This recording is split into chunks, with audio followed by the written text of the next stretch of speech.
இன்றே டவுன்லோட் செய்து உங்கள் ஃபேவரட் ஷோக்களை என்ஜாய் பண்ணுங்க. அந்த ரகுராம் அந்த நிலத்தை வித்து வரப்போற பணத்தை எல்லாத்துக்கும் பங்கு போட்டு கொடுக்க போறானா.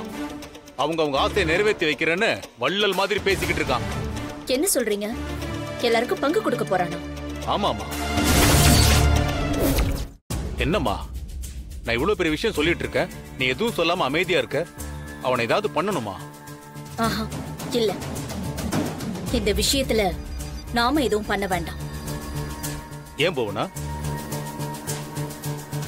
ரகுராம் அவனுக்கு தெரியாம பெரிய தப்பு பண்ணிட்டான். பங்கு கொடுக்கறது பெரிய தப்பாமா? நார்மல் குடும்பத்துல பங்கு பிரிக்கிறது தான் நல்லது. ஆனா ரகுராம் குடும்பத்துல இதுதான் பெரிய தப்பு.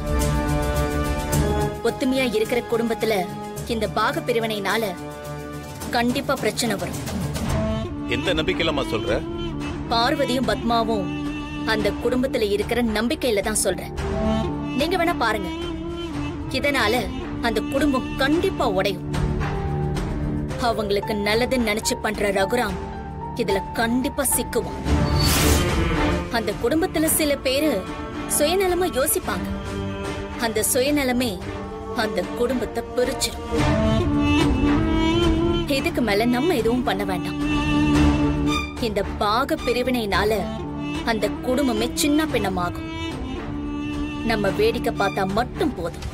நீ சொல்ற மாதிரி எல்லாம் நடந்தா சந்தோஷம்தாமா.